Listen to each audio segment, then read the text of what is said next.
সরস্বতী পুজোর প্রিপারেশন করতে করতে পোপাট হয়ে গেল। এইটা দাদার একাডেমির পুজো, সব কাজ দাদার স্টুডেন্টসরাই একা হাতে করে। আগের দিন হয়েছে আলপনা অ্যান্ড সত্যি এত সুন্দর সাজিয়েছে। নেক্সট দিন আমি 2 দিন আগে ডিসাইড করা এই শাড়িটা পরেছিলাম।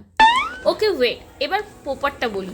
দেখো, সুবোধা শশা কাটছে আর এখন আমি লাইক সিরিয়াসলি আমার সাথে কেন হয়? লিটারালি এই বাচ্চাটা আমাকে এসে বলছে দিদি তুমসে না হো পায়েগা, দিয়ে আবার শেখাচ্ছেও এইভাবে কাটে। কি আর লাস্টে সব দোষ শশার ঘাড়ে দিয়ে দিলাম যে শশাটাই বাজে। তুই এমন সময় পেটে বলছিস যে শশাটা কাটছে না, এই তো কাটছে। এইবারে ছিল আর একটা স্পেশাল জিনিস। আমাদের পুজোতেই হয়েছে একটা ছোট্ট বাচ্চার হাতে খড়ি। বাড়ির পুজো কমপ্লিট করে একে একে স্কুল ভ্রমণ স্টার্ট করি। অ্যান্ড জানি না কেন আমাদের স্কুল সরস্বতী পুজোর দিন বন্ধ করে রেখে দেয়। আরে সরস্বতী পুজো! যাই হোক, বেরিয়ে গেলাম সঙ্গেই নরেন্দ্রনাথে আর আমার প্রিয় গোপাল চাঁদের কাছে। এর কাছেই দুপুরের পেট পুজো সারলাম, একটা প্যান্ডেলেও গিয়েছিলাম।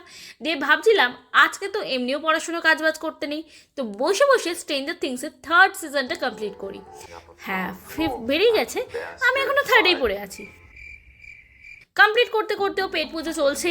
এনিওয়েজ, রাত্রে আমরা আরও একটা প্যান্ডেলে চলে গেছিলাম। তোমরা বলো তোমাদের পুজো কেমন কাটলো?